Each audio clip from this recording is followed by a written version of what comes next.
பதிலுரை பாடல் திருப்பாடல் 27. நாம் பாட வேண்டிய பதிலுரை. ஆண்டவரே என் ஒளி, அவரே என் மீட்பு.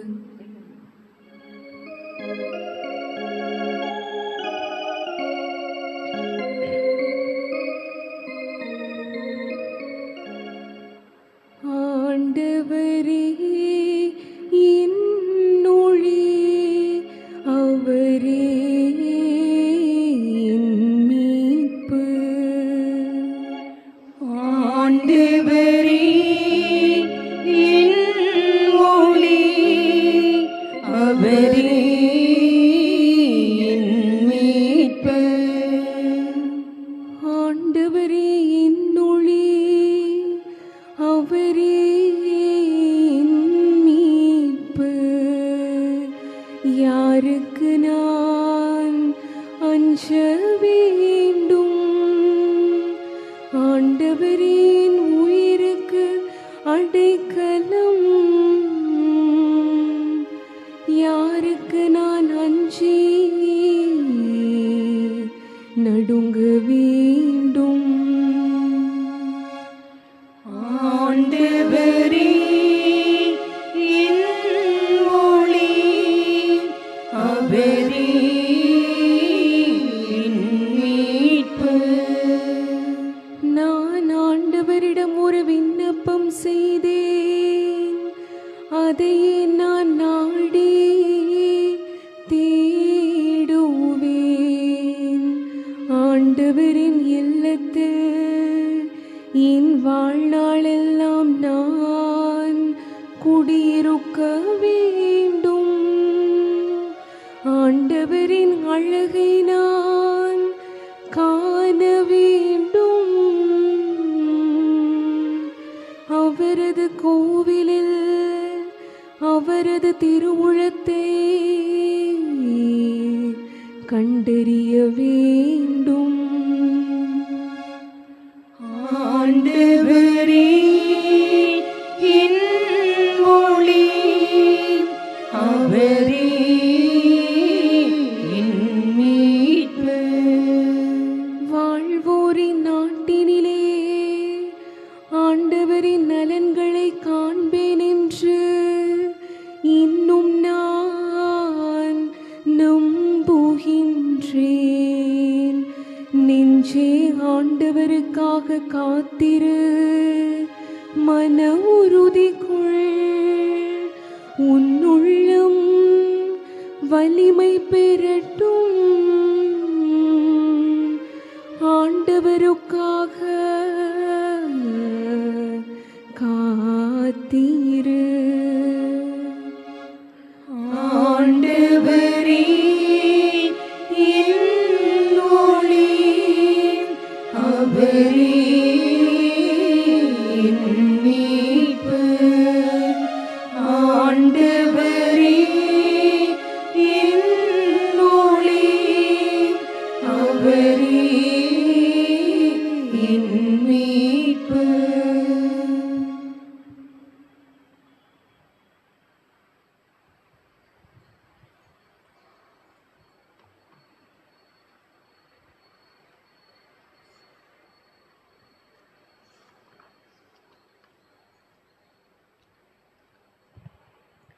இரண்டாம் வாசகம். நாம் கிறிஸ்துவின் இரத்தத்தினால் கடவுளுக்கு ஏற்புடையவர்களாகி அவர் வழியாய் தண்டனையிலிருந்து தப்பி மீட்பு பெறுவோம். திருத்தூதர் பவுல் ரோமையருக்கு எழுதிய திருமுகத்திலிருந்து வாசகம். அதிகாரம் 5, இறை வசனங்கள் 5 முதல் 11 முடிய. சகோதர சகோதரிகளே, எதிர்நோக்கு ஒருபோதும் ஏமாற்றம் தராது. ஏனெனில் நாம் பெற்றுள்ள தூய ஆவியின் வழியாய் கடவுளின் அன்பு நம் உள்ளங்களில் பொழியப்பட்டுள்ளது. நாம் இறைப்பற்று இன்றி வலுவற்று இருந்தபோதே குறித்த காலம் வந்ததும் கிறிஸ்து நமக்காக தம் உயிரை கொடுத்தார். நேர்மையாளருக்காக ஒருவர் தம் உயிரை கொடுத்தலே அரிது. ஒருவேளை நல்லவர் ஒருவருக்காக யாரேனும் தம் உயிரை கொடுக்க துணியலாம். ஆனால் நாம் பாவிகளாயிருந்தபோதே கிறிஸ்து நமக்காக தம் உயிரை கொடுத்தார். இவ்வாறு கடவுள் நம்மீது கொண்டுள்ள தம் அன்பை எடுத்து காட்டியுள்ளார். ஆகையால் இப்போது நாம் கிறிஸ்துவின் இரத்தத்தினால் கடவுளுக்கு ஏற்புடையவர்களாகி அவர் வழியாய் தண்டனையிலிருந்து தப்பி மீட்பு பெறுவோம் என மிகவும் உறுதியாய் நம்பலாம் அன்றோ. நாம் கடவுளுக்கு பகைவர்களாயிருந்தும் அவருடைய மகன் நமக்காக உயிரை கொடுத்ததால் கடவுளோடு ஒப்புரவாக்கப்பட்டுள்ளோம். அப்படியானால் ஒப்புரவாக்கப்பட்டுள்ள நாம் வாழும் அவர் மகன் வழியாகவே மீட்கப்படுவோம் என உறுதியாக நம்பலாம் அன்றோ. அது மட்டுமல்ல, இப்போது கடவுளோடு நம்மை ஒப்புரவாக்கியுள்ள நம் ஆண்டவர் இயேசு கிறிஸ்துவின் வழியாய் நாம் கடவுளோடு உறவு கொண்டு பெருமகிழ்ச்சி அடைகிறோம். இம்மகிழ்ச்சியை நமக்கு தருபவர் கடவுளே. ஆண்டவரின் அருள்வாக்கு. இறைவனுக்கு நன்றி.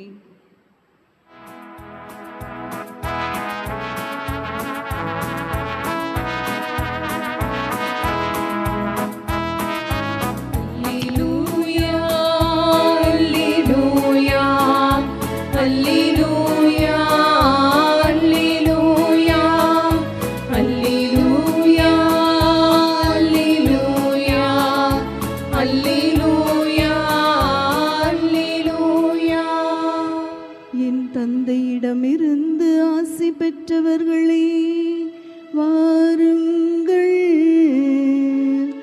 உலகம் தோன்றியது முதல் உங்களுக்காக ஏற்பாடு செய்யப்பட்டிருக்கும் ஆட்சியை உரிமை பேராக பெற்றுக்கொள்ளுங்கள் என்கிறார் ஆண்டவர். அல்லேலூயா, அல்லேலூயா, அல்லேலூயா, அல்லேலூயா. ஆண்டவர் உங்களோடு இருப்பாராக. உம் ஆன்மாவோடும் இருப்பாராக. தூய யோவான் எழுதிய நற்செய்தியிலிருந்து வாசகம். ஆண்டவரே, மாட்சி உமக்கே.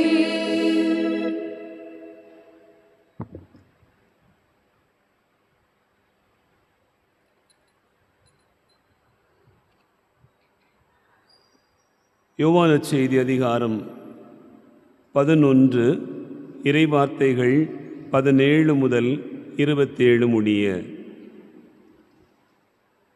அக்காலத்தில்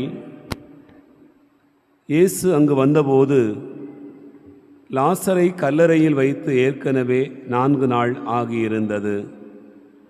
பெத்தானியா எருசலேமுக்கு அருகில் ஏறக்குறைய 3 கிலோமீட்டர் தொலைவில் இருந்தது. சகோதரர் இறந்ததால் மார்த்தா, மரியா இவர்களுக்கு ஆறுதல் சொல்ல பலர் அங்கே வந்திருந்தனர். இயேசு வந்து கொண்டிருக்கிறார் என்று கேள்விப்பட்டதும் மார்த்தா அவரை எதிர்கொண்டு சென்றார். மரியா வீட்டில் இருந்து விட்டார். மார்த்தா இயேசுவை நோக்கி, ஆண்டவரே, நீர் இங்கே இருந்திருந்தால் என் சகோதரன் இறந்திருக்க மாட்டான். இப்போது கூட நீர் கடவுளிடம் கேட்பதையெல்லாம் அவர் உமக்கு கொடுப்பார் என்பது எனக்கு தெரியும் என்றார். இயேசு அவரிடம், உன் சகோதரன் உயிர்த்தெழுவான் என்றார். மார்த்தா அவரிடம், இறுதி நாள் உயிர்த்தெழுதலின் போது அவனும் உயிர்த்தெழுவான் என்பது எனக்கு தெரியும் என்றார். இயேசு அவரிடம், உயிர்த்தெழுதலும் வாழ்வும் நானே. என்னிடம் நம்பிக்கை கொள்பவர் இறப்பினும் வாழ்வார். உயிரோடு இருக்கும்போது என்னிடம் நம்பிக்கை கொள்ளும் எவரும் என்றுமே சாக மாட்டார். இதை நீ நம்புகிறாயா என்று கேட்டார்.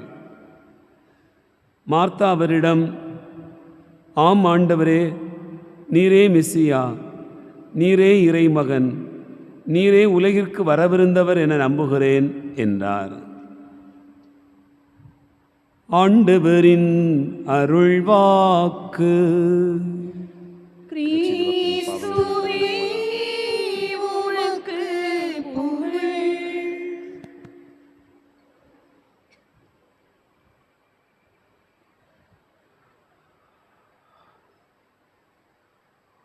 ஆண்டவர் இயேசு கிறிஸ்துவில் அன்பு நிறைந்த சகோதரர்களே, சகோதரிகளே, உங்கள் அனைவருக்கும் இயேசுவின் இனிய நாமத்தில் அன்பு கலந்த வணக்கத்தையும் வாழ்த்துக்களையும் தெரிவித்துக் கொள்கிறேன். இன்று நம் அன்னையாம் திருச்சபை மரித்த அனைத்து ஆன்மாக்களையும் நினைவு கூர்ந்து ஜெபிக்க அழைக்கப்படுகிறது. இந்த இறந்த நம்பிக்கையாளருடைய திருநாள், கல்லறை திருநாள் என்றெல்லாம் அழைக்கப்படுகிற இந்த நாளில் நாம் வாசிக்க கேட்ட இறைவார்த்தை பகுதிகள் நமக்கு வெளிப்படுத்துகிற வாழ்க்கைக்கான செய்தி என்ன என்பதனை தியானிக்க உங்கள் அனைவரையும் அன்போடு கூட அழைக்கிறேன்.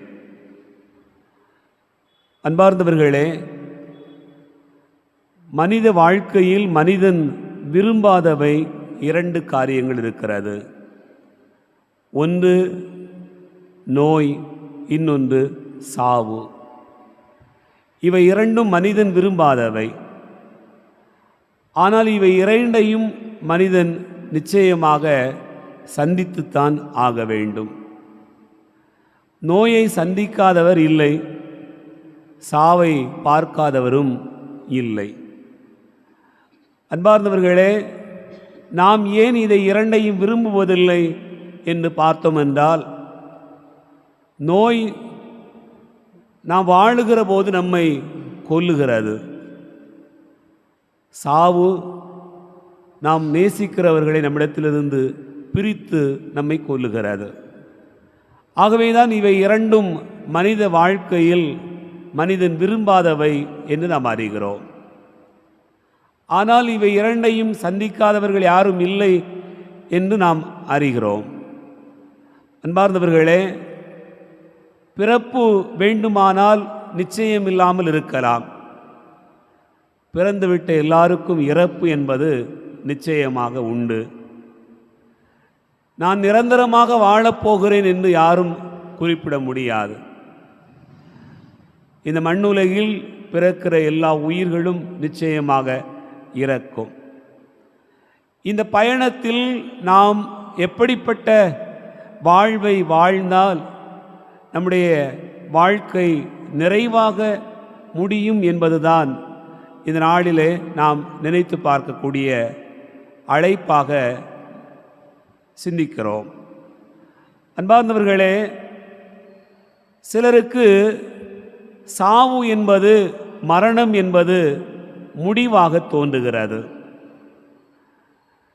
அவ்வளவுதான், எல்லாம் முடிஞ்சு போச்சு என்று சொல்லுகிறோம். ஆனால் கிறிஸ்தவ வாழ்க்கையில் இந்த மரணம் என்பது முடிவல்ல, இன்னொரு வாழ்க்கையினுடைய ஒரு தொடக்கம் என்பதைத்தான் விவிலியம் முழுக்க நாம் பார்க்கக்கூடிய செய்தியாக குறிப்பிடப்பட்டிருக்கிறது. அன்பார்ந்தவர்களே, மரணத்தோடு வாழ்வு நிறைவடைகிறது என்று உலகம் பல்வேறு நிலைகளில் நினைத்து கொண்டிருந்தாலும் கூட, நம்மை பொறுத்த வரையில் அது ஒரு புதிய அத்தியாயம், புதிய ஒரு தொடக்கம். ஒரு பெரிய நாவல் படித்து கொண்டிருக்கிறோம். அதில் அந்த நாவலினுடைய தொடர்ச்சி என்று சொல்வது போல மரணம் என்பது இன்னொரு வாழ்க்கையினுடைய ஒரு தொடர்ச்சி என்றுதான் நாம் நினைத்து பார்க்கலாம். கொஞ்ச காலத்திற்கு முன்பாக பொன்னியின் செல்வன் என்கிற ஒரு நாவலை படித்து கொண்டிருந்தேன். அது படித்து முடிக்கிற போது அதனுடைய கடைசி பக்கங்களில் அதனுடைய ஆசிரியர் கல்கி மிக அற்புதமான ஒரு செய்தியை சொல்லியிருப்பார். சோழ நாட்டினுடைய பாரம்பரியத்தையும் பெரிய வரலாற்றையும் நான் இங்கே கொஞ்சம்தான் எழுதியிருக்கிறேன் என்று சொல்லுவார். அந்த புத்தகம் 900 பக்கங்களை கடந்த ஒரு புத்தகம். ஆனால் அதனுடைய முடிவில் அவர் சொல்லுவார், நான் கொஞ்சம்தான் எழுதியிருக்கிறேன். இன்னும் நிறைய குறிப்புகளை அவர் தருவார். இதிலிருந்து ஒருவர் ஆரம்பிக்கலாம், இதிலிருந்து இன்னொருவர் தொடங்கலாம், இதிலிருந்து இன்னொருவர் ஒரு புதிய புத்தகத்தை உருவாக்க முடியும், ஒரு வரலாற்றை காண முடியும் என்று அவர் குறிப்பிட்டிருக்கிறார். என் அன்பார்ந்தவர்களே, மனிதன் வாழ்க்கை, ஒவ்வொரு மனிதனுடைய வாழ்க்கையும் அப்படித்தான். இவனிலிருந்து நாம் தொடங்குகிறோம், இவரிலிருந்து ஒரு தொடக்கத்தை கற்றுக்கொள்ளுகிறோம் என்றுதான் இந்த வாழ்வினுடைய முடிவுகள் நமக்கு சொல்கிறது. ஒவ்வொரு மரணமும், ஒவ்வொரு வீட்டிலும் நடக்கக்கூடிய ஒவ்வொரு இழப்பும் இறப்பும் நமக்கு சொல்லுகிற வாழ்க்கைக்கான பாடம் அதுதான். இது முடிவல்ல, இன்னொரு தொடக்கமாக இருக்கிறது என்பதை அது சொல்லுகிறது. அன்பார்ந்தவர்களே, அப்படி என்று சொன்னால் இந்த வாழ்வை எப்படி சந்தித்தால் நாம் நிறைவோடு இருக்கிறோம் என்பதை அறிய முடியும் என்று நாம் நினைத்து பார்க்கிறோம். அரபு நாட்டு கதைகளிலே ஒரு சிறிய கதை உண்டு. அதில் என்ன சொல்லப்பட்டிருக்கிறது என்றால், ரபீக் என்கிற ஒரு மனிதன் ஒவ்வொரு நாளும் தொழுவதற்கு தவறுவதில்லை. ஒரு நாள் அதிகாலையில் அவர் தொழுவதற்காக புறப்பட்டு போய் கொண்டிருந்தார்.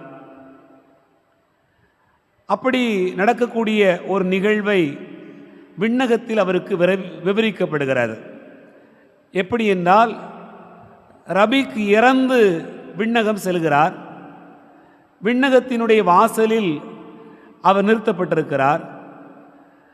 அப்போது அங்கிருக்கக்கூடிய இறை தூதர் என்ன சொல்கிறார் என்றால், ரபி, உனக்கு எதற்காக இந்த விண்ணகம் கொடுக்கப்பட்டிருக்கிறது என்று தெரியுமா என்று கேட்கிறார். ரபிக்கு, நான் 5 வேளையும் ஆண்டவரை தொழுதேன், ஆண்டவரை தேடினேன், எப்போதுமே நான் ஆண்டவருடைய வார்த்தையை வாசிக்காமல் இருந்ததில்லை என்று அவர் குறிப்பிட்டார்.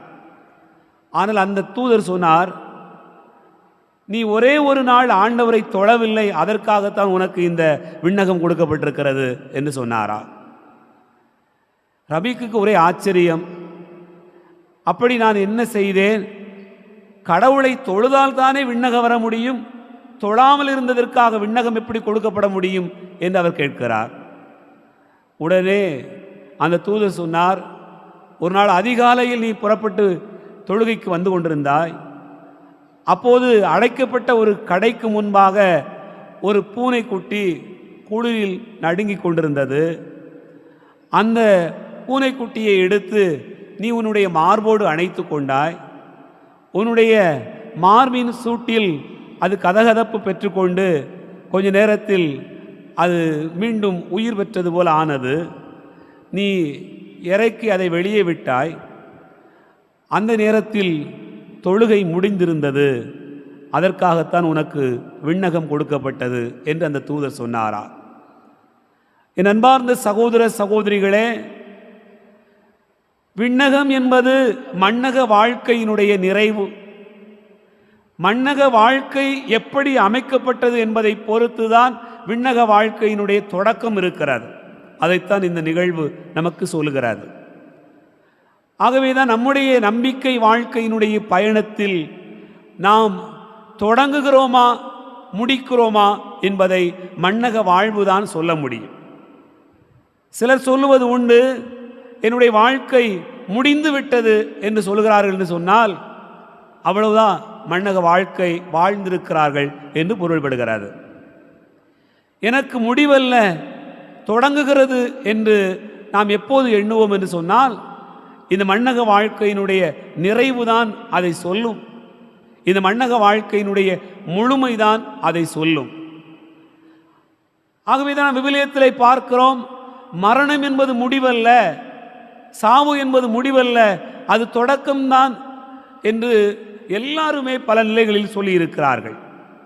அன்பார்ந்தவர்களே, ஆபிரகாமினுடைய மரணத்தை குறித்து பைபிளிலே சொல்லுகிற போது தொடக்க நூல் 25வது அதிகாரம் 8வது வசனத்தில் சொல்லப்பட்டிருக்கிறது, அவர் நிறைவாக வாழ்ந்து தன் மூதாதையரோடு நம்பிக்கையில் சேர்த்து கொள்ளப்பட்டார் என்று சொல்லப்பட்டிருக்கிறது.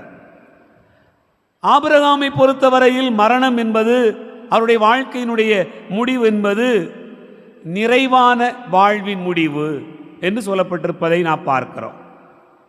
மோசேயினுடைய மரணத்தை நாம் விவிலியத்தில் பார்க்கிறோம். இணைச்சட்டம் 34வது அதிகாரத்தில் எப்படி சொல்லப்பட்டிருக்கிறது என்றால், இறப்பதற்கு முன்பாக கானான் தேசத்தை அவர் கண்களால் கண்டார் என்று சொல்லப்பட்டிருக்கிறது. அப்படி என்றால் மோசேயை பொறுத்தவரையில் மரணம் என்பது தோல்வி அல்ல, கடவுள் தந்திருக்கக்கூடிய பணியினுடைய நிறைவு என்பதுதான் அது சொல்லுகிறது. ஆகவே நாம் வாழுகிற இந்த வாழ்க்கையினுடைய பயணம் என்பது கடவுள் எனக்கு ஒரு பணியை கொடுத்திருக்கிறார், அதை நான் நிறைவு செய்து பயணிக்கிறேன். பவுல் சொல்வது போல, நான் நட்டேன், அப்போலோ நீர் பாய்ச்சினான், பலன் கொடுக்கிறவர் கடவுள் என்று சொன்னால் அதற்கு அடுத்து என்று ஒவ்வொருவருக்கும் ஒரு திட்டத்தை வைத்திருப்பவர் இறைவன் என்பதைத்தான் நாம் நினைத்து பார்க்கிறோம். அன்பார்ந்தவர்களே, தாவீது தன்னுடைய வாழ்க்கையில் இந்த மரணத்தில் எப்படி இருக்கிறார்? திருத்தூதர் பணிகள் 13வது அதிகாரம் 36வது வசனத்திலே அங்கு சொல்லப்படுகிற போது, தாவீது தம் காலத்து மக்களிடையே கடவுளுடைய திட்டத்தை நிறைவேற்றி இறந்தார் என்று சொல்லப்பட்டிருக்கிறது. அப்படி என்றால் என்ன?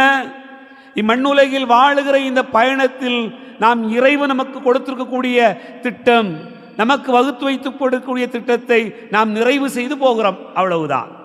எங்கே போகிறோம்? யார் தொடங்கி வைத்தாரோ அவரிடத்தில் தான் போகிறோம்.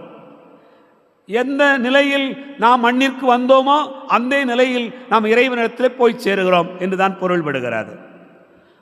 அன்பார்ந்தவர்களே, இப்படி விவிலியத்தில் மரணம் பல்வேறு நிலைகளிலே மீண்டும் இறைவனோடு வாழ்கிற ஒரு வாழ்க்கை என்றும், அதே போல கடவுள் கொடுத்திருக்கக்கூடிய கட்டளைகளை நாம் நிறைவு செய்து அவருடைய திட்டத்தை நிறைவு செய்து அவரோடு ஒன்றித்து போகிறோம் என்பதைத்தான் விவிலியம் சொல்வதை நாம் பார்க்கிறோம். இன்றைய முதல் வாசகம் சாலமோனின் ஞான நூலில் இருந்து எடுக்கப்பட்டிருக்கிறது. அங்கு 3 செய்தி நமக்கு சொல்லப்பட்டிருப்பதை பார்க்கிறோம். அன்பார்ந்தவர்களே, இறந்தவர்களை குறித்து, நீதிமான்களுடைய ஆன்மாக்களை குறித்து சொல்லப்படுகிற அந்த பகுதியில் என்ன சொல்லப்பட்டிருக்கிறது என்றால், பொன்னை உலையிலிட்டு புடமிடுவது போல ஆண்டவர் அவர்களை புடமிடுவார். இந்த வாழ்க்கை என்பது புடமிடப்படுகிற ஒரு வாழ்க்கை தான். இங்கே நாம் தயாரிக்கப்படுகிறோம். ஒரு நல்ல தங்கம் என்று சொன்னால் அது எவ்வளவு தூரம் புடமிடப்படுகிறதோ அதன் பிறகுதான் அது ஒளி வீசுகிறது. அதுபோல இந்த வாழ்க்கையினுடைய பயணத்தில் நாம் புடமிடப்பட்டு கொண்டே இருக்கிறோம். ஒவ்வொரு நாளும் நாம் சந்திக்கக்கூடிய அனுபவங்கள் புடமிடப்படுகிற ஒரு வாழ்க்கை தான். எப்படி என்றால், இந்த நிகழ்வு இறைவனுக்கும் எனக்கும் என்ன சொல்கிறது, இந்த பயணம் எனக்கும் கடவுளுக்குமாக என்ன சொல்கிறது என்று ஒவ்வொரு முறையும் நாம் சிந்தித்து பார்ப்பதற்கான அழைப்பை தந்து கொண்டே இருக்கிறது.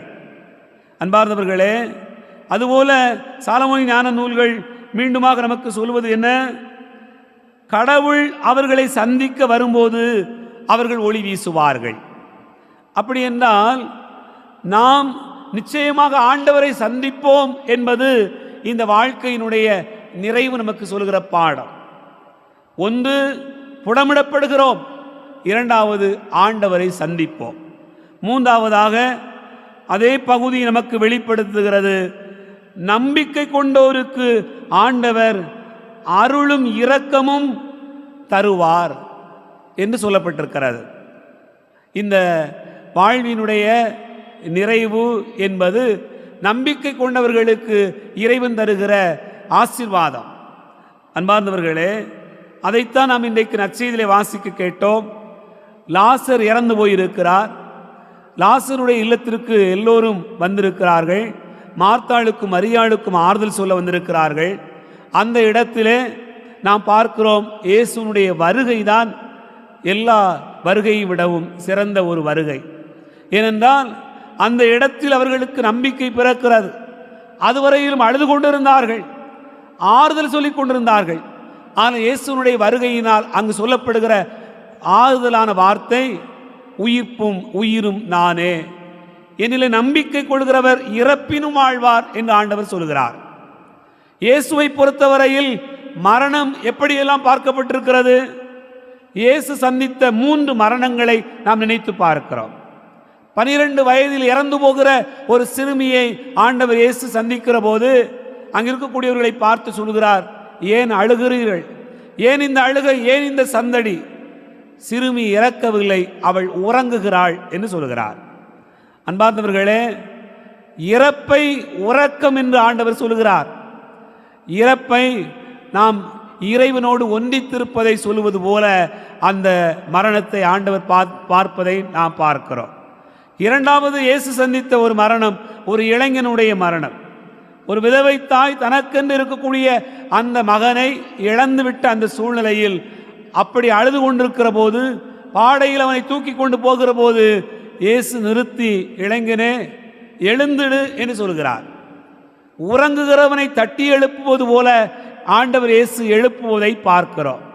இங்கேயும் இயேசுவை பொறுத்த வரையில் மரணம் என்பது ஒரு குட்டி தூக்கம், ஒரு உறக்கம் என்று தான் நாம் பார்க்கிறோம். அதுபோல லாசரை கல்லறையிலிருந்து வெளியே எழுப்புகிற அந்த நிகழ்விலே மரணத்தை பார்க்கிற போது ஆண்டவர் இயேசு நமக்கு சொல்லக்கூடிய பாடம் என்ன? லாசரே வெளியே வா, கட்டுகளை அவிழ்த்துவனை போக விடுங்கள் என்று சொல்கிறார். இதுவரையிலும் எல்லா மரணமும் இயேசுவை பொறுத்தவரையில் ஒரு உறக்கம், ஒரு தூக்க நிலை என்று தான் நாம் பார்க்கிறோம். அன்பார்ந்தவர்களே, இயேசுனுடைய மரணம் நமக்கு சொல்லக்கூடியது என்ன? இந்த உறக்க நிலை உயிர்த்தெழுதலை சொல்கிறது. நாம் பார்க்கிறோம், மத்தேயு நற்செய்தி 28வது அதிகாரம் 6வது வசனத்தில் தூதர்கள் சொல்கிறார்கள், அவர் உயிரோடு இருக்கிறார். உயிரோடு இருக்கிறவரை கல்லறைகளில் ஏன் தேடுகிறீர்கள் என்று அவர்கள் கேட்கிறார்கள். அப்படி என்றால் இயேசுனுடைய மரணம் மீண்டுமாய் நாம் எல்லோரும் உயிர்ப்போம் என்கிற ஒரு பெரும் நம்பிக்கையை நமக்கு தருவதாக இருக்கிறது. என் அன்பார்ந்தவர்களே, அப்படி என்றால் இந்த மரணத்தை எதிர்கொண்ட தூய பவுல், எனக்கு வாழ்வு என்பது கிறிஸ்துவே, சாவு என்பது எனக்கு ஆதாயம் என்று சொல்கிறார். தூய ஸ்தேவான் தன்னுடைய வாழ்க்கையில் கடைசி கட்டத்தில் சாவை சந்திக்கிற போது கூட என் ஆவியை ஆண்டவரிடத்தில் ஒப்படைக்கிறேன் என்று சொல்கிறார். ஏனென்றால் ஆவியின் தொடக்கம் இறைவனில் என்று சொன்னால் அதனுடைய நிறைவும் அவரில்தான். மனித வாழ்க்கையை தொடங்குகிற போது நாம் பார்க்கிறோம், ஆண்டவர் ஆதாமை படைத்து அவன் நாசிகளிலே தன் உயிர் மூச்சை ஊதினார். அந்த உயிர் மூச்சு அவரில் தான் நிறைவடைகிறது.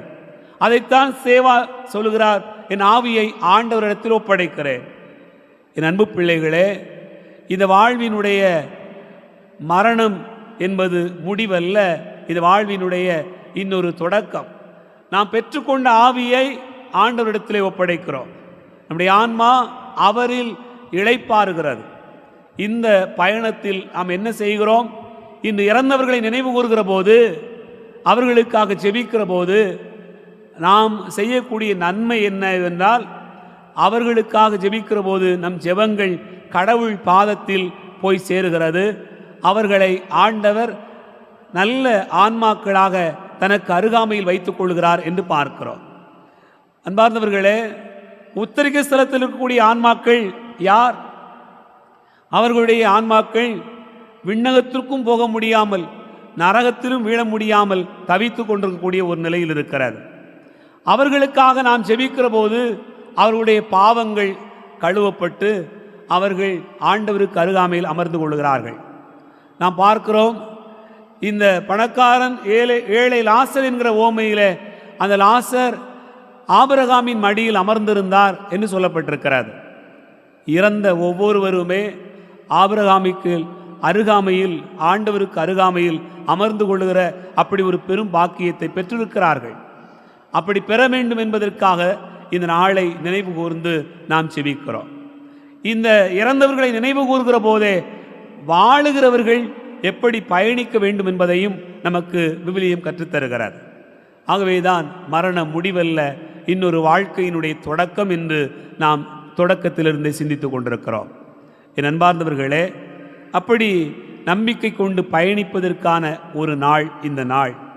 நாம் நிறைவு செய்தால் அது இறைவனில் நிறைவு செய்கிறோம். நாம் தொடங்கினால் அவரில் தான் தொடங்குகிறோம். அதுதான் எல்லா வாழ்வும் நமக்கு சொல்கிற செய்தியாக இருக்கிறது. ஆண்டவர் இயேசுவை நோக்கி பயணிக்கிற இந்த பயணத்தில் நாம் நம்பிக்கை கொண்டு பயணிப்போம். ஆண்டவர் நம்மை ஆசீர்வதிக்க மன்றாடுவோம். ஆமேன். எழுந்து நின்று நம்முடைய நம்பிக்கை அறிக்கையிடுவோம். விண்ணகத்தையும் மண்ணகத்தையும் படைத்த எல்லாம் வல்ல தந்தையாகிய கடவுளை நம்புகின்றேன். அவருடைய ஒரே மகனாகிய நம் ஆண்டவர் இயேசு கிறிஸ்துவை நம்புகின்றேன். இவர் தூய ஆவியால் கருவுற்று கன்னிமரியாவிடமிருந்து பிறந்தார். பொந்தியு பிலாத்தின் அதிகாரத்தில் பாடுபட்டு சிலுவையில் அறையப்பட்டு இறந்து அடக்கம் செய்யப்பட்டார். பாதாளத்தில் இறங்கி மூன்றாம் நாள் இறந்தோரிடமிருந்து உயிர்த்தெழுந்தார். விண்ணகத்துக்கு எழுந்தருளி எல்லாம் வல்ல தந்தையாகிய கடவுளின் வலப்பக்கத்தில் வீற்றிருக்கின்றார். அங்கிருந்து வாழ்வோருக்கும் இறந்தோருக்கும் தீர்ப்பு வழங்க வருவார். தூய ஆவியாரை நம்புகிறேன். புனித கத்தோலிக்க திரு அவையை நம்புகின்றேன். புனிதர்களின் உறவு ஒன்றிப்பை நம்புகின்றேன்.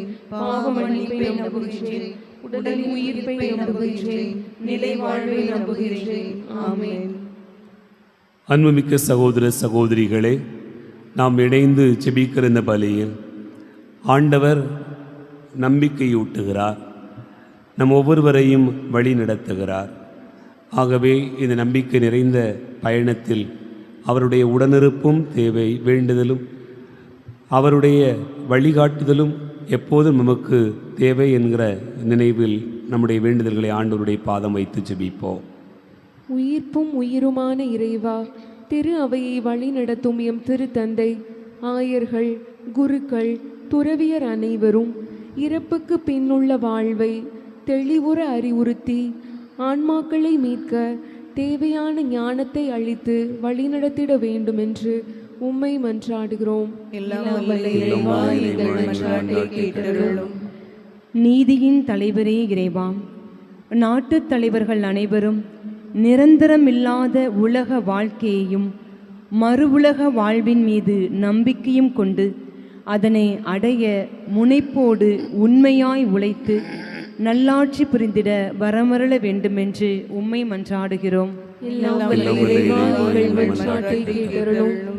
தூய்மை மிகு இறைவா, எங்கள் பங்கில் எங்கள் குடும்பங்களில் மரித்த அனைவரையும் உம் திருமுக ஒளியினுள் ஏற்றுக்கொண்டு அவர்களுக்கு முடிவில்லா நித்திய இளைப்பாட்சியை அளித்தருள வேண்டுமென்று உம்மை மன்றாடுகிறோம்.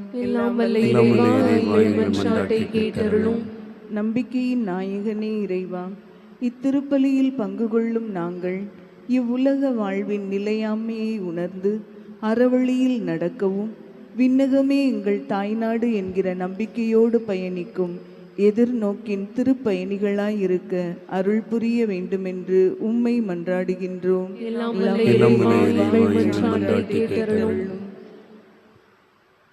நம் ஒவ்வொருவருடைய தனிப்பட்ட தேவைகளுக்காகவும் கண்களை மூடி கரங்களை குவித்து ஆண்டவருடைய பிரசன்னத்தில் ஜெபிப்போம்.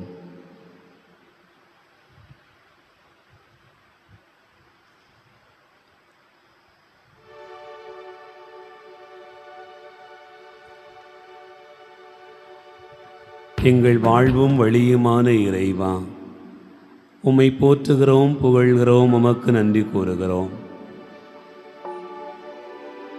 எங்களோடு வாழ்ந்து எங்களை விட்டு பிரிந்து சென்றிருக்கக்கூடிய எங்களுடைய உறவுகளை, எங்களுடைய பங்கில் இருக்கின்ற விசுவாசிகளை நினைவு கூர்ந்து இந்த நாளிலே நாங்கள் ஜெபிக்கிறோம்.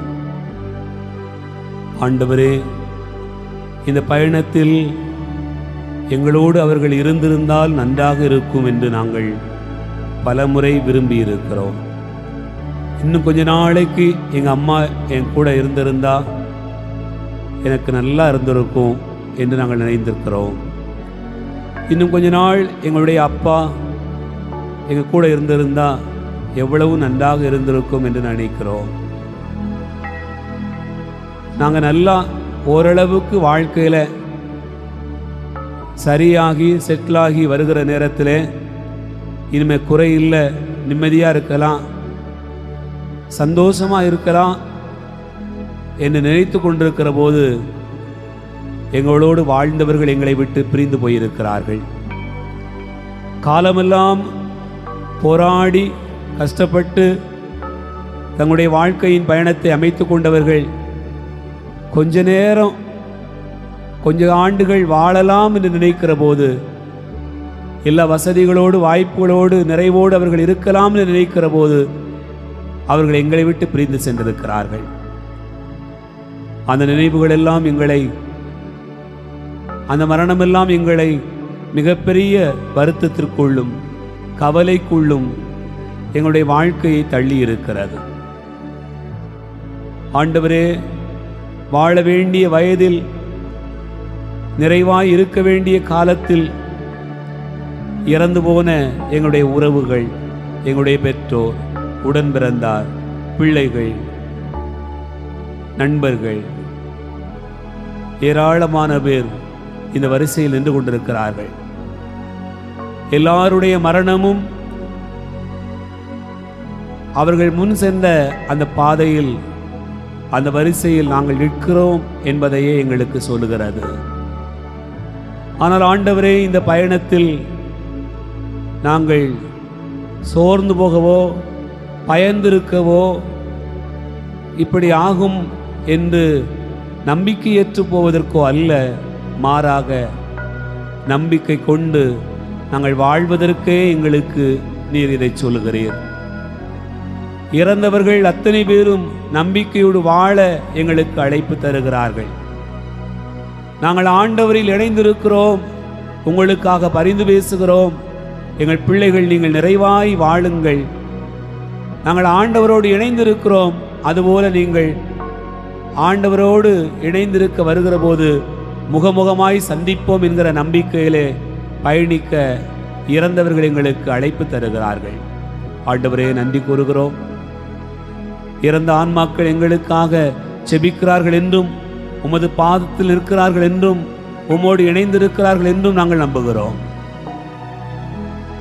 இந்த வாழ்வின் பயணத்தில் எங்களோடு கூட இருப்பீராக. நாங்கள் மனம் சோர்ந்து போகாமல், வீழ்ந்து போகாமல், நம்பிக்கை கொண்டு பயணிக்க எங்களோடு வாரும். ஆண்டவரே, நீர் இங்கே இருந்திருந்தால் என் சகோதரன் இறந்திருக்கவே மாட்டான் என்று மார்த்தா சொன்னார். உயிர்த்தெழுதலும் வாழ்வும் நானே, என்னிலே நம்பிக்கை கொள்கிறவர் இறப்பினும் வாழ்வார் என்று சொன்னீர். ஆண்டவரே, உம்மிலே நம்பிக்கை கொண்டு பயணிக்க உமது வார்த்தைகள் எங்களுக்கு உதவியாய் இருக்கிறது. என் வார்த்தைகளை நம்புவோர் நிலை வாழ்வு கொண்டு உள்ளார். எனது உடலை, இரத்தத்தை உண்டு குடிப்போர் நிலை வாழ்வை கொண்டு உள்ளார். அப்படி என்றால் நம்புவதும் உமது திருப்பலியில் பங்கேற்பதும் எங்களுடைய வாழ்க்கையில் நிலை வாழ்வுக்கான பயணம். இது முடிவல்ல, இது தொடக்கம் என்று நாங்கள் அறிகிறோம். மரணத்தை ஒரு உறக்கமாக உறங்கி விழிப்பது போல இயேசு கண்டார். அதுபோல எங்களுடைய வாழ்க்கையிலே நம்பிக்கை கொண்டு நாங்கள் பயணிக்க எங்களோடு வாரும். குடும்பங்களிலே எங்களோடு கூட இருப்பீராக, ஆசீர்வதிப்பீராக. பிரிந்து போன உறவுகளை எண்ணி எண்ணி அழுது புலம்பிக் கொண்டிருப்பதை விடவும் அவர்கள் ஆண்டவரில் இளைப்பாறுகிறார்கள். நாங்கள் நம்பிக்கை கொண்டு பயணிக்கிறோம், அவர்களுக்காக ஜெபிக்கிறோம் என்று சொல்லி வாழ எங்களுக்கான ஆறுதலை, நம்பிக்கையை தாரும் ஆண்டவரே. இந்த நாட்களிலே ஜெபிக்கிறோம், வாழ்வோர் நிறைவாயிருப்பார்களாக. குடும்பங்களிலே அமைதி, சமாதானம் உண்டாவதாக. விரும்புகிற நலமான வாழ்வு கிடைப்பதாக. குழந்தைகள் தொடங்கி முதியவர் வரையிலும் வாழ்வின் எல்லா ஆசீர்வாதங்களையும் எல்லோருக்கும் வழங்குவீராக. ஆண்டவரே, எங்களை வழி நடத்தும், எங்களுடைய வாழ்க்கையின் பயணத்தை பலப்படுத்தும். இந்த நாட்களிலே அதிகமாய் நாங்கள் ஜெபிக்கிறோம். இந்த மாதம் முழுக்க இறந்தவர்களை நினைவு கூறுகிற மாதம். ஒவ்வொரு நாளும் நாங்கள் எங்களுடைய உறவுகளை நினைத்து பலி ஒப்பு கொடுக்கவும், நாங்கள் செலுத்துகிற பலி வழியாக அவர்கள் உமது பாதத்தில் இருக்கிறார்கள் என்றும், எங்களுக்காக உம்மிடத்திலே பேசுவதற்கான ஒரு ஆன்மா இருக்கிறது என்பதை அது வெளிப்படுத்துவதாகவும் அமைகிறது. எங்களை ஆசிர்வதியும். இந்த பலியிலே பங்கேற்கிற எல்லா பிள்ளைகளையும் ஆசிர்வதியும். எல்லாருடைய தேவைகளையும் சந்தியும். எல்லாருடைய குடும்பங்களிலும் இருக்கக்கூடிய வேண்டுதல்கள், விண்ணப்பங்கள் நிறைவேற்றும்படியாக வழிகாட்டுவீராக. ஆண்டவர் இரட்சகருமான இயேசுவின் பெயரால் உம்மை மன்றாடுகிறோம். ஆமேன்.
இறைவாவும் வெள்ளினையா வாழ்வு இருந்தும் பயனென்ன?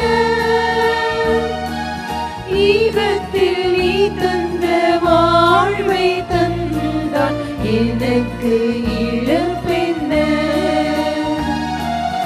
இனி வாழும் காலம் இனிதாக வேண்டும், இறைவா உன்னோடு இணைதாக வேண்டும், இணைதாக வேண்டும், இணைதாக வேண்டும்.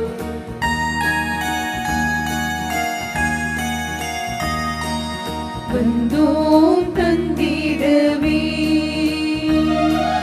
தந்தாயிற்றிடுவார், என் வாழ்வை உமக்கே பலியாய் தந்தோம் அன்பாயிற்றிடுவார்.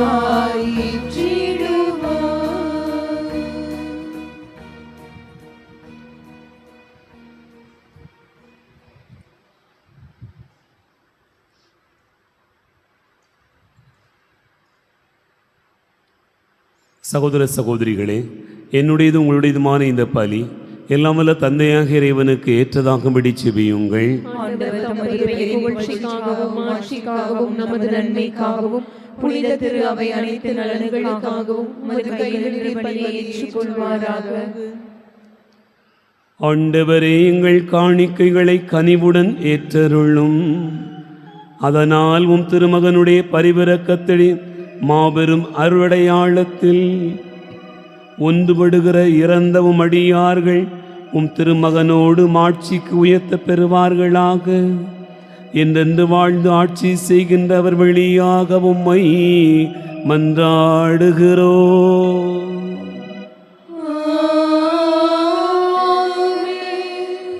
ஆண்டவர் உங்களோடு இருப்பாராக.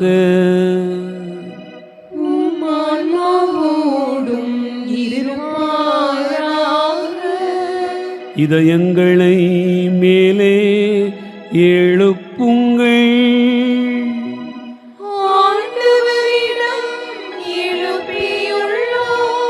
நம் இறைவனாகிய ஆண்டவருக்கு நன்றி கூறுவோம்.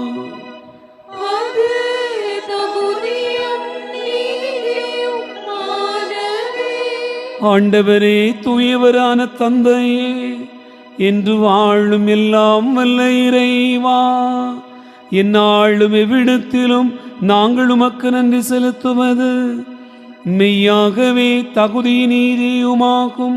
எங்கள் கடமையும் மீட்புக்குரிய செயலுமாகும். உமது ஆணைப்படி நாங்கள் பிறக்கிறோம். உமது திருவுளம் எங்களை ஆண்டு நடத்துகின்றது. உமது கட்டளைக்கேற்ப மண்ணினின்று உருவான நாங்கள் பாவத்தின் விளைவாக மண்ணுக்கே திரும்புகிறோம். எனினும் உம் திருமகனின் சாவால் மீட்க பெற்றுள்ள நாங்கள் உமது திருவுளப்படி அவருடைய உயிர்ப்பின் மாட்சிக்கு எழுப்பப்படுகின்றோம். ஆகவே வானகணிகளோடு வந்து சேர்ந்து நாங்கள் உம்மை புகழ்ந்து ஒரே குரலில் பாடுவதாவது: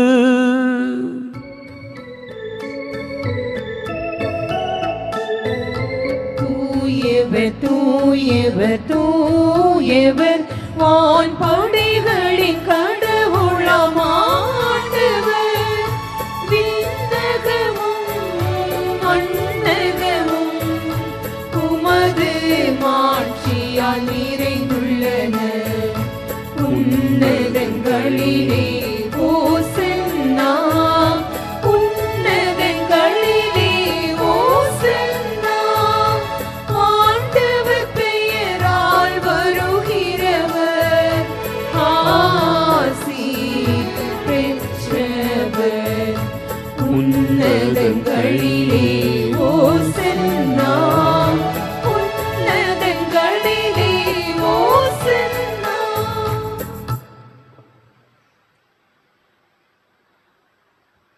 ஆண்டவரே, நீர் மெய்யாகவே தூயவர், தூய்மை அனைத்துக்கும் ஊற்று. ஆகவே உம்முடைய ஆவியை பொழிந்து காணிக்கைகளை தூய்மைப்படுத்த உம்மை வேண்டுகிறோம். இவ்வாறு எங்கள் ஆண்டவர் இயேசு கிறிஸ்துவின் உடலாகவும் இரத்தமாகவும் எங்களுக்கு இவை மாறுவனவாக. அவர் பாடுபட உளம்கனிந்து தம்மை கையளித்த போது அப்பத்தை எடுத்து நன்றி செலுத்தி அதை பிட்டு தம் சீடர்களுக்கு அளித்து அவர் கூறியதாவது: அனைவரும் இதிலிருந்து பெற்று உண்ணுங்கள், ஏனெனில் இது உங்களுக்காக கையளிக்கப்படும் என் உடல்.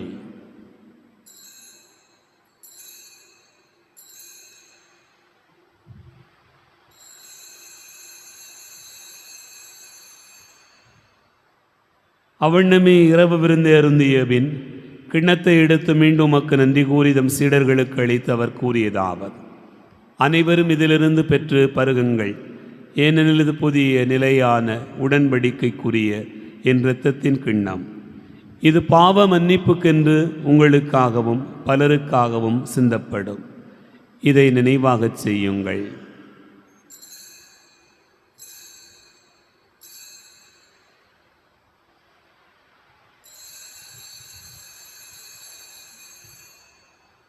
நம்பிக்கையின் மறைபொருள்.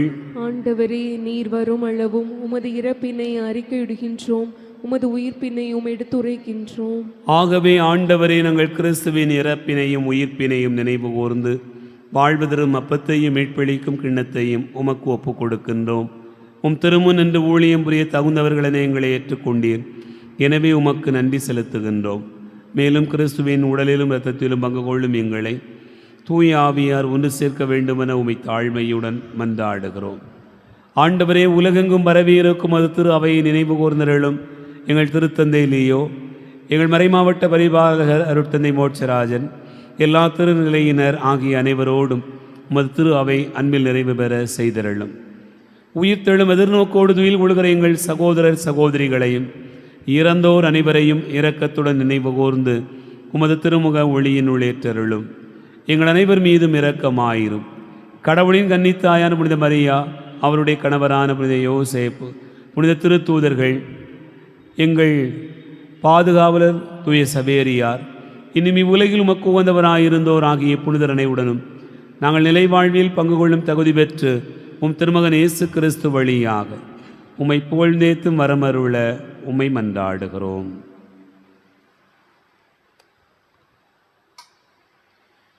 இவர் வழியாக இவரோடு இவனில் எல்லாம் வல்ல இறைவனாகிய தந்தையே, தூயாவியாரின் ஒன்றிப்பில் எல்லா புகழும் ஆட்சியும் என்னென்றும் உமக்கு உரியதே.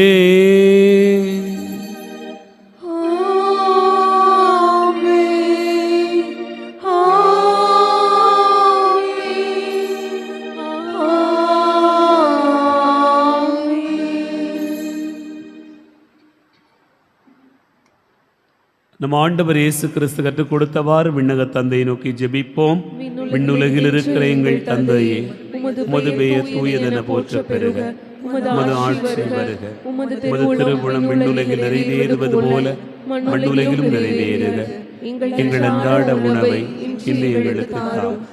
எங்களுக்கு எதிராக குற்றம் செய்வோரை நாங்கள் மன்னிப்பது போல எங்கள் குற்றங்களை மன்னியும். எங்களை சோதனைக்கு உட்படுத்தாதையும் தீமையிலிருந்து எங்களை விடுவித்தருளும். ஆண்டவரே, தீமை அனைத்திலிருந்தும் எங்களை விடுவித்து எங்கள் வாழ்நாளில் அமைதியை கனிவுடன் அருள உம்மை மன்றாடுகிறோம். உமது இரக்கத்தின் உதவியால் நாங்கள் பாவத்திலிருந்து எப்போதும் விடுதலை பெற்று யாதொரு கலக்கமும் இன்றி நலமாயிருப்போமாக. நாங்கள் எதிர்நோக்கி இருக்கும் பேரின்பத்துக்காகவும் மீட்பராகிய இயேசு கிறிஸ்துவின் வருகைக்காகவும் காத்திருக்கின்றோம். ஆண்டவரே இயேசு கிறிஸ்துவே, அமைதியை உங்களுக்கு விட்டுச் செல்கிறேன், என் அமைதியை உங்களுக்கு தருகிறேன் என்றும் திருத்தூதர்களுக்கு மொழிந்தீரே. எங்கள் பாவங்களை பாராமல் உமது திரு அவையின் நம்பிக்கையை கண்ணோக்கி உமது திருவுளத்திற்கு ஏற்பதற்கு அமைதியும் ஒற்றுமையும் அளித்தருள்வீராக. என்னென்று வாழ்ந்து ஆட்சி செய்கின்றவர் நீரே. ஆண்டவருடைய அமைதி உங்களோடு இருப்பதாக. ஒருவருக்கொருவர் அமைதியை பகிர்ந்து மகிழ்வோம்.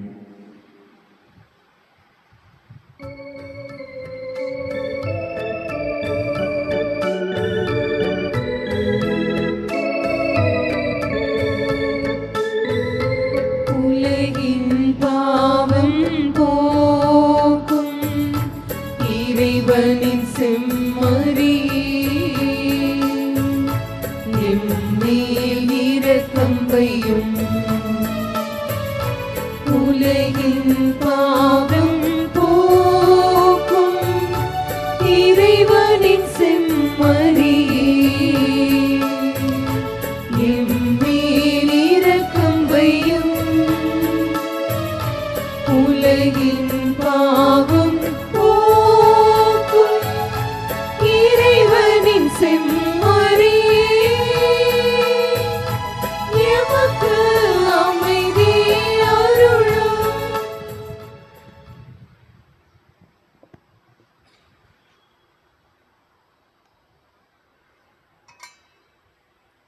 இதோ இறைவன் செம்மறி, இதோ உலகின் பாவங்களை போக்குகிறவர். செம்மறியின் விருந்துக்கு அழைக்க பெற்றோர் பேறு பெற்றோர். ஆண்டவரே, நீர் என் இல்லத்தில் எழுந்தருள நான் தகுதியற்றவள், ஆனால் ஒரு வார்த்தை மட்டும் சொல்லி அருளும், எனது ஆன்மா நலமடையும். கிறிஸ்துவின் தொடர்ந்துமை காத்து நித்திய வாழ்வளிப்பதாக.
கிறிஸ்துவின் ஆன்மாவே என்னை புனிதப்படுத்தியருளும்.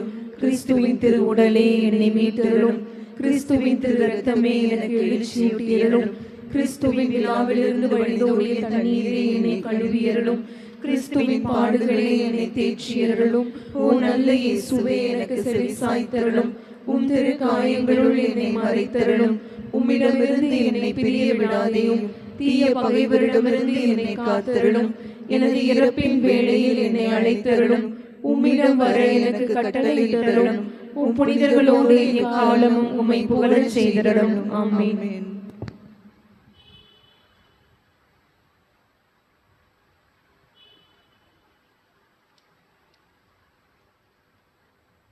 ஞாயிறு அறிக்கை. இன்று ஆண்டின் பொதுக்காலம் 31ஆம் ஞாயிறு. இன்று இறந்த நம்பிக்கையாளர் அனைவரின் நினைவு நாள். இவ்வாரத்தில் நினைவு கூறப்படும் திருவிழாக்கள்: நவம்பர் 3ஆம் தேதி திங்கட்கிழமை புனித மார்ட்டின் தெபோரஸ் நினைவு நாள். நவம்பர் 4ஆம் தேதி செவ்வாய்க்கிழமை புனித சார்லஸ் பெரோமியோ நினைவு நாள். 9ஆம் தேதி ஞாயிற்றுக்கிழமை லாத்தரன் பெருங்கோவில் நேர்ந்தளிப்பு விழா. இவ்வார அறிவிப்புகள். இவ்வழிபாட்டில் கலந்து கொண்ட அனைவருக்கும் நம் ஆண்டவர் இயேசுவின் பெயரால் நல்வாழ்த்துக்களும் வணக்கங்களும். கடந்த ஞாயிற்றுக்கிழமை நமது பங்கில் மறைபிறப்பு ஞாயிறு கொண்டாடப்பட்டது. அதனை முன்னிட்டு நடைபெற்ற உணவு திருவிழா சிறப்பாக நடைபெற உதவிய மண்டல பொறுப்பாளர்கள், அன்பிய பொறுப்பாளர்கள், அன்பிய குடும்பங்கள், இளையோர், தன்னார்வ பணியாளர்கள் மற்றும் நிகழ்வுகள் நடைபெற இடம் கொடுத்து உதவிய மரியின் ஊழியர் சபை அருட்சகோதரிகள் அனைவருக்கும் நெஞ்சார்ந்த நன்றிகளை அன்போடு தெரியப்படுத்திக் கொள்கிறோம். மேலும் குழந்தை இயேசு பெண்கள் மேல்நிலைப் பள்ளி, இக்னேசியஸ் பள்ளிகள், கல்லூரி, திரு இருதய அருட்சகோதரர்கள் மற்றும் சவேரியார் மேல்நிலைப் பள்ளி நிர்வாகத்தில் உள்ள அருட்தந்தையர்கள், அருட்சகோதரர்கள், அருட்சகோதரிகள், ஆசிரியர் பெருமக்கள், மாணவ செல்வங்கள் அனைவருக்கும் பேராலய நிர்வாகத்தின் சார்பாக நெஞ்சார்ந்த நன்றிகளை தெரிவித்துக் கொள்கிறோம். இன்று அனைத்து ஆன்மாக்கள் திருநாளை முன்னிட்டு இன்று மாலை 4 மணிக்கு கிருபாநகர் கல்லறைகள் மந்திரிக்கப்படும். மாலை 5 மணிக்கு சீவலப்பேரி சாலையில் உள்ள கல்லறைகள் மந்திரிக்கப்படும். இறை மக்கள் தங்களுடைய உறவினர்களின் கல்லறைகளை சுத்தம் செய்து தயார் நிலையில் வைத்திருக்க அன்போடு கேட்டுக்கொள்கிறோம். கல்லறை திருநாளை முன்னிட்டு இன்று கல்லறைகள் மந்திரிக்கப்பட்ட பிறகு மாலை 6:30 மணிக்கு மார்க்கெட் புனித அந்தோணியார் திருத்தலத்தில் வைத்து சிறப்பு திருப்பலி நடைபெறும். அதனை முன்னிட்டு நமது பேராலயத்தில் இன்று மாலை 6 மணி திருப்பலி நடைபெறாது. மேலும் எம்கேபி நகர் கிளை கிராமத்திலும் திருப்பலி நடைபெறாது என்பதை அன்போடு தெரிவித்துக் கொள்கிறோம். நமது பேராலய திருவிழாவின் போது புதுநன்மை மற்றும் உறுதி பூசுதல் பெறும் குழந்தைகளுக்கான சிறப்பு மறைக்கல்வி வகுப்புகள் இம்மாதம் முதல் நடைபெறுவதற்கான ஏற்பாடு செய்யப்பட்டுள்ளது. கலந்து கொள்ள விரும்புவோர் குழந்தைகளின் பெயர், வகுப்பு, அன்பியம் குறித்த விவரங்களை பங்கு அலுவலகத்தில் தெரிவிக்கும்படி கேட்டுக்கொள்கிறோம். பிற மறை மாவட்டங்களில் இருந்தோ பிற பங்குகளிலிருந்தோ வருகை புரிபவர்கள் பங்கு தந்தையின் கடிதம் பெற்றுக்கொண்டு வந்து பதிவு செய்து வகுப்பில் கலந்து கொள்ள கேட்டுக்கொள்ளப்படுகிறீர்கள். சிறப்பு மறைக்கல்வி வகுப்புகள் 3ஆம் தேதி நாளை மாலை 4:30 மணியிலிருந்து அன்னை தெரசா அரங்கத்தில் வைத்து நடைபெறும் என்பதை தெரிவித்துக் கொள்கிறோம். பெயர் பதிவு செய்துள்ள குழந்தைகள் குறிப்பிட்ட நேரத்தில் வந்து கலந்து கொள்ள கேட்டுக்கொள்ளப்படுகிறீர்கள். உத்தரிக்கிற ஆன்மாக்கள் நினைவாக இம்மாதத்துக்கான சிந்தனை அடங்கிய ஒரு புத்தகம் ஆலய தகவல் பலகை அருகே வைக்கப்பட்டுள்ளது. விருப்பமுள்ளவர்கள் எடுத்து சென்று வாசித்து பயன்பெற கேட்டுக்கொள்கிறோம். பணி நிறைவு பெற்றோர் பேரவை கூட்டம் வருகிற 8ஆம் தேதி சனிக்கிழமை காலை 10 மணிக்கு நடைபெறும். யோனா மண்டலம் திருக்குடும்ப அன்பிய கூட்டம் வருகிற 8ஆம் தேதி சனிக்கிழமை மாலை 6 மணிக்கு திரு ஆலன் திருமதி கனிஷ்டா அவர்களின் இல்லத்தில் நடைபெறும். திருமண ஓலைகள் நமது பேராலய பங்கு ஜோதிபுரத்தில் இருக்கும் தந்தை குழந்தைசாமி, தாய் தெரசாள் இவர்களின் மகன் கிஷோருக்கும், சேரன் மகாதேவி பங்கு சேரன் மகாதேவியில் இருக்கும் தந்தை கிருஷ்ணகுமார், தாய் தவமணி இவர்களின் மகள் கார்த்திகாவுக்கும் திருமணம் செய்ய இது 3வது ஓலை. நமது பேராலய பங்கு சீவலப்பேரி ரோட்டில் வசிக்கும் தந்தை அருள் ஆனந்தன், தாய் மேரி ஆனந்தி இவர்களின் மகள் ஆரோக்கிய அபிஷாவுக்கும், தூத்துக்குடி மறை மாவட்டம் புஷ்பவனம் பங்கு கலந்தபனையில் இருக்கும் தந்தை அற்புதராஜ், தாய் தங்க ரஜினி இவர்களின் மகன் மெரிலன் ஜோவுக்கும் திருமணம் செய்ய இது 3வது ஓலை.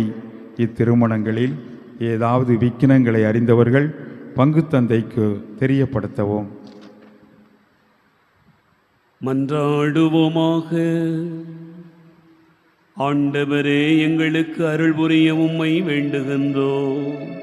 அதனால் இறந்தவும் அடியார்கள் நாங்கள் கொண்டாடும் பாஸ்கா மறை நிகழ்வால் ஒளியும் அமைதியும் நிறைந்த விண்ணக வீட்டுக்கு வந்து சேர்வார்களாக. எங்கள் ஆண்டவராகிய கிறிஸ்து வழியாக உம்மை மன்றாடுகிறோம்.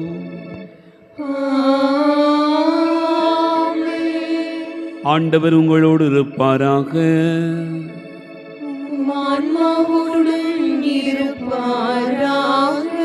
எல்லாம் வல்ல இறைவன் தந்தை, மகன், தூயாவியார் உங்களை ஆசீர்வதிப்பாராக.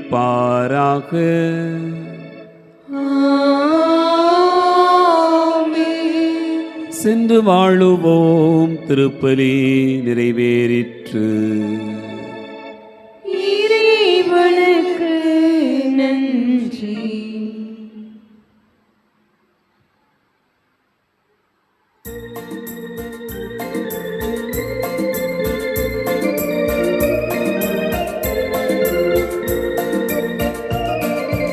இனிய உன் நாமம் ஓதிடல் தினமே அனைவரும் மகிழ்வோமே. இனிய உன் நாமம் ஓதிடல் தினமே அனைவரும் மகிழ்வோமே. தாயினும் மேலா தாயுமே நீ தமியோ திரவியமே. தாயினும் மேலா தாயுமே நீ தமியோ திரவியமே.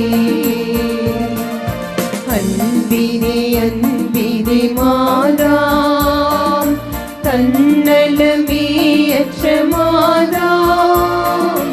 அன்பினே அன்பினே மாதா, தன்னலமே அற்ற மாதா. தாயினும் மேலாம் தாயுமே நீ தமியோ திரவியமே. தாயினும் மேலாம் தாயுமே நீ தமியோ திரவியமே.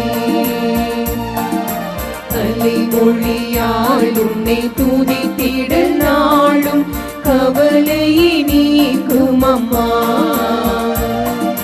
கலைமொழியால்